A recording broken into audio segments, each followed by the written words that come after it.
Hello, everyone, and welcome to the latest Avon and Somerset Police Federation podcast. Joining us today, as ever, is your chair, Tom Gent. Good morning, Tom. Good afternoon and good evening. Good afternoon. How are you? I'm very well, thank you, Tom. Tom, lots to talk about today, so let's crack on. Tom, police officer pay.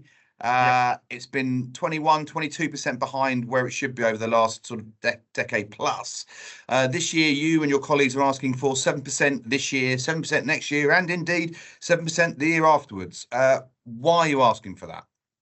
Well, that is partly, as you say, we have had our pay eroded over the years, so it's partly to recover some of that erosion. And we're seeing the impact of that as well. We're seeing retention, morale, operational capability, and just the pressures that policing's under. Nearly half of our kind of police officers in this country, our frontline officers, have less than 5 years service now, which I think is a real symptom of kind of that degradation of pay. I see lots of people leave policing for other careers, experienced officers who, put it simply, can get a better paid job for less stress and less pressure. Go and drive a train, go and work in a school. Yeah, lots of careers out there. There's an officer I was speaking to last week. He had his business interests refused because he wanted to do some mental health support work, which is his previous career. So he needed to earn a bit more money, kind of second job, if you like. That was refused, and he's had to leave policing and go back to that career. Just can't afford it. Is 7% realistic for, well, 21% if we're adding the sums for the next 3 years? Is that realistic though? Let's be honest. Are you going to get it? Well, we do know there's pressures on the public purse, and we're obviously happy to speak to the Home Office about that and the government. We do know that MPs have just had 5%, it should be said. We've seen nurses and some other parts of the NHS just get 3.3%. We've seen the National Police Chiefs Council asking for 3.5%. However, I should say that's if it's fully funded, otherwise 2.5%. And there's also some things in the small print that they're asking for around eroding some of our conditions, which I think is really important. And I'll be speaking to my chief about that as well. You didn't really answer my question though, Tom. Yeah. Do you think it's going to be a realistic ask? You think it's going to happen? I think it's really... I guess a better question is, how can you try and justify it? How are you going to justify it? So of course you're going to say you should get it, and you'd be a fool to say you shouldn't. But what are you going to do to try and show people why you're worth it? If you pardon the L'Oreal pun.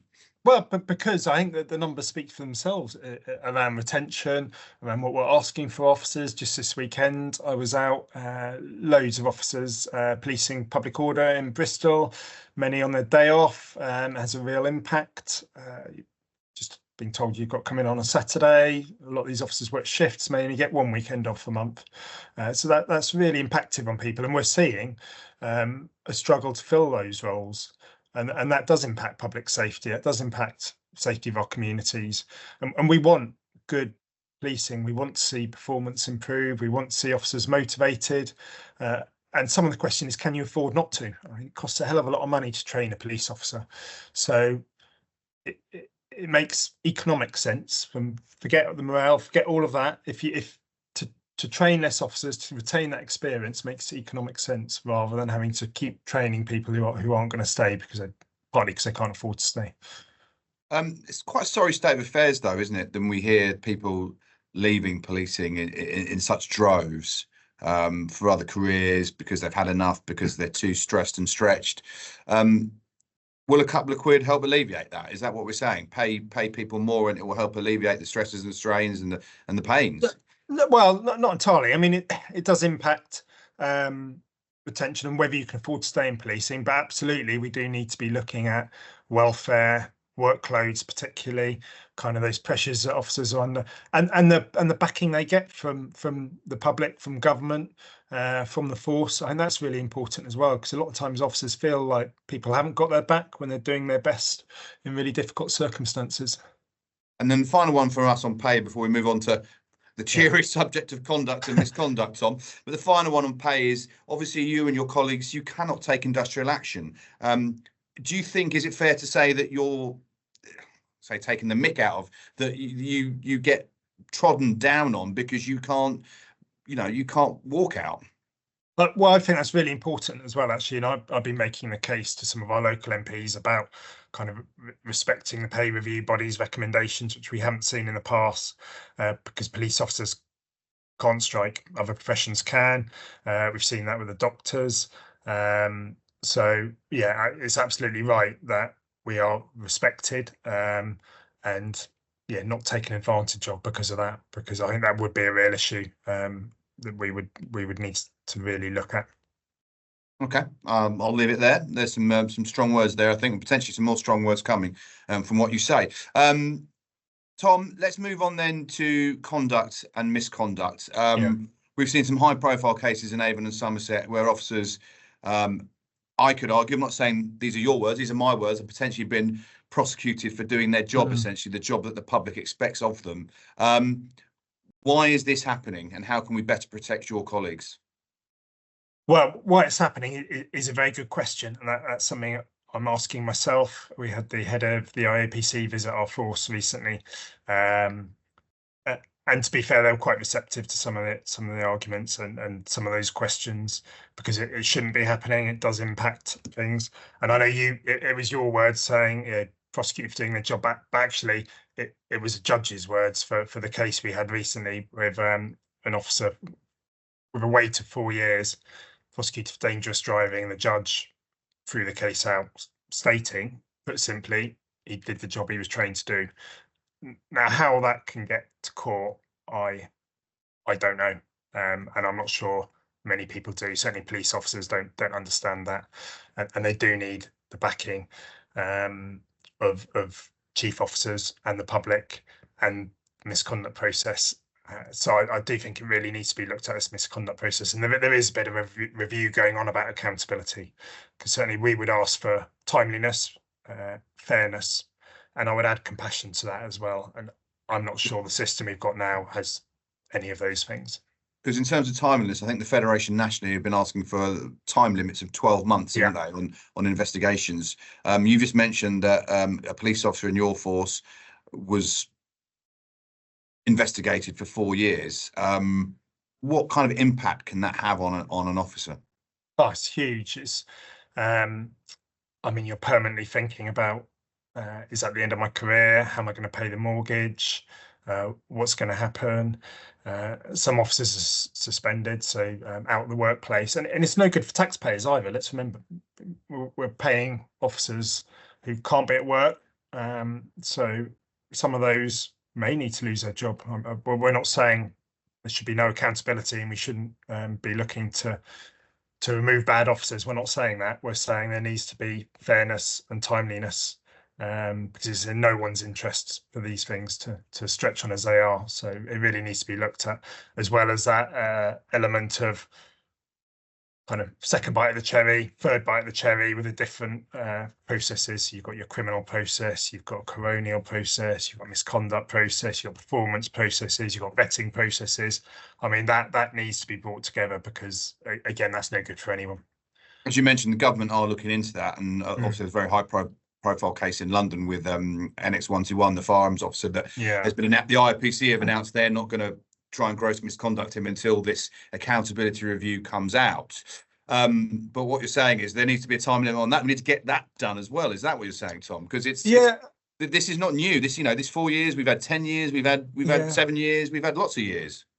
No, you're absolutely right. It's not just the times of investigation, because once you've had an investigation, these things we're seeing kind of get parked. I don't know if that's the right language. They're not parked, but we're just not getting through them. And then there's long waits for possible court cases, long waits for hearings, long waits for other reviews. So yeah, it really needs to be looked at, and some investment there as well. And that isn't just the IPC, that is with forces as well, including ours.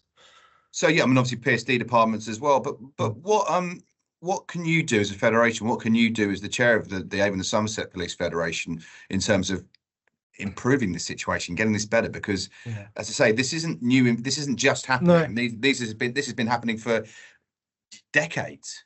No, well, we can engage in some of those national conversations. Some of it's around the process, the legislation that's there, kind of the thresholds of misconduct and where it could be dealt with elsewhere. So we're certainly doing that. But then also locally, and this is the thing a lot of officers won't always see as visibly, we are, and I think actually we do have a good relationship with our local PSD department and our force. Some of that putting pressure to speed things along. I know they've invested more in legal support there to try and move that along, but some of it also to have those constructive discussions about kind of how we can make sure officers are supported as well, because we haven't really touched on that, the impact on the individual officers and their welfare, but as well as kind of making sure the fairness, the timeliness is really front of mind.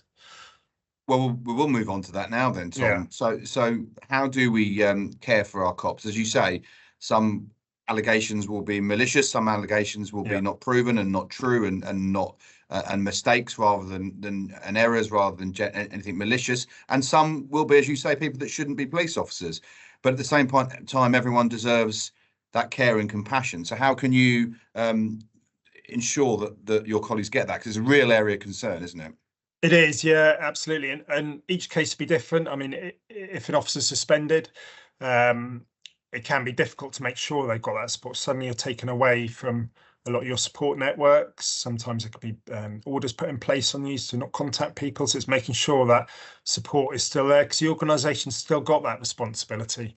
So again, we're working with our professional standards department to make sure that does happen, and it's not always their responsibility, to be fair, professional standards, because they're the investigators. It is line managers, supervisors in work, making sure that these officers aren't forgotten.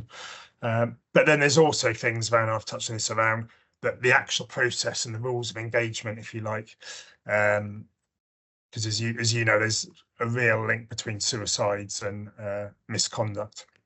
I'll read out some of the stats there, Tom, if I may. So between 2022 and 2025, 47 of 70 police officer suicides and 173 of 236 attempted suicides involved officers in a misconduct or criminal investigation process against them. Those are, to credit where it's due, National Police Federation of England, Wales figures. They're scary. They're really scary, Tom. They are, yeah, and I don't think you can underestimate the impact it has on officers. I'll use an example as well from myself, an officer I was representing quite recently. I'll leave the misconduct investigation aside, but it wasn't anything particularly dreadful. And there's rules around naming officers, which brings up real shame, and again that risk of kind of suicide and all of that. But you can have anonymity in exceptional circumstances. So it's never going to be enough for the Federation to say that officers really struggling, can they be anonymised? So you would need medical reports. So we got that. The medical expert said they're at high risk of completed suicide should their information be released into public. But the process says we should try and release officers' information for public confidence. So the force decided to go against the expert and release her information. That led to a suicide attempt. Now, I mean, what a callous, cruel process. I don't think we would take that sort of risk with people in mental health crisis when we deal with them operationally. So again, it's the process that, as decisions like that happen, I just cannot fathom, really. And actually the public, because the case is still public, it's just that the naming, when they were anonymised, I saw very little interest in why was that anonymised. So difficult to say, but equally difficult to comprehend the callousness of it. I think you said callous. Like, it's why are our forces, and we're not specifically picking out Avon and Somerset here, but why are forces not caring for their cops enough? You know, as you well know, my team and I are well involved with the SEP campaign, trying to reduce the number of police officers that do attempt and sadly commit suicide. But this again, a bit like the time limits. It's not a new thing. This has been happening for years. You know, if 10 police officers were killed by cars last year, we'd be like, why are people using cars as weapons? But 10 police officers died by suicide, and it's like, well, you know, that's what happens to everyone in the public. I'm not sure it washes. No, I quite agree. And I'd say the two prongs really, kind of looking at it locally where we can influence it, and that national picture around the campaign for making it 12 months, the STEP campaign, reporting of suicides, things like that we're looking at. And as well as making sure that individual officers are getting that support that they should be getting. Where are Avon and Somerset PSD with all this, Tom, in your view? Obviously, you work with them, the Federation works with them closely. Where do they stand on all of this? To be fair, they are supportive. So we've got a good relationship with them. Looking at where we can improve some of these things. I do think timeliness is an issue, and that's not necessarily on behalf of sometimes the investigators or the investigation. Sometimes it's after that, but timeliness is still an issue. Fairness, we would always look to make sure that happens. Recently, I've have to call it as I say it, I have seen lots of fair decisions. And then, yeah, some of the other work, that compassion and things like that is probably a work in progress, but isn't just professional standards responsibility. That's an organisational responsibility as well. What would be your message to colleagues who are struggling, whether they be under investigation or not? What would be your message to those who are struggling? Well, to speak to someone. It will be case by case depending on who your support network is, but certainly if you're a member of the Federation, speak to your Fed rep, say, and highlight if you're not getting that support, because we've got links to occupational health as well, making sure those referrals get in, and that support is there, and there's someone to support you through the process, which can be really difficult. And as always, at times like this, we're going to flash up now for those watching us on YouTube, the Oscar Kilo mental health crisis line number. And for those not watching, I will Google it and read it out in a very short while. Anything else you want to add on this subject, Tom, before we move on to the final topic of the podcast? No, I don't think so. Just misconduct will remain a really key part of our work. There are some other positives I haven't mentioned. So we've got a new Federation representative supporting people who are victims of misconduct as well, and witnesses, because it's also a really difficult process for them to go through. And those waits again that we talked about, they're no good at all if you're a victim or if you're somebody who's reported misconduct and then you have to wait all that time. That's really difficult. And watch this space. We will be inviting Molly on a very future podcast soon. So watch this space. Watch this space. For those wondering as well, the mental health crisis line number is 0300 131 2789. That's 0300 131 2789. I thought we'd finish today, Tom, by highlighting and emphasising that we will be returning, and it will be you and I returning at the front of house for the 3rd Avon and Somerset Police Federation Recognition Awards in mid-October. Tell us more about that. Yes, so delighted to be doing it again, recognising officers for their fantastic work. So we've just basically launched it again, so we'll be after nominations from people. Really keen to have nominations from the front line, because we know that a lot of the time that day-to-day really good work doesn't get recognised as it should. And so it's not just about the exceptional incidents, it's also about some of that good work, the officers who turn up, do the kind of the day-to-day, work really hard, supporting the public, supporting each other, but wouldn't necessarily get that glory of kind of some of the like really key incidents, which we also want to celebrate, of course.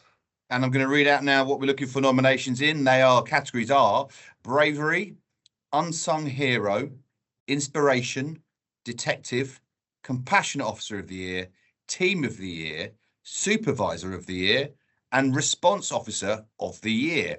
So if you have anyone in your minds that you think are worthy of those awards or nominations, please do fill in the form which is on the Avon and Somerset Police Federation website, which you can go to at polfed.org/avonsum. So if you go to polfed.org/avonsum, the story with the nomination forms are in there, or email the office and we will get you the nomination link, and tell us about all the fantastic officers that there are in your force. Yes, absolutely. Yeah. And don't keep nominating Tom, because he gets really shy and embarrassed when he gets nominated for all the awards again. Tom, thank you for your time today. Really interesting subjects as ever, and we look forward to seeing you all very soon or listening to you all very soon, or hearing you very soon, or talking to you all very soon on the next Avon and Somerset Police Federation podcast. Cheers, Royston. Take care.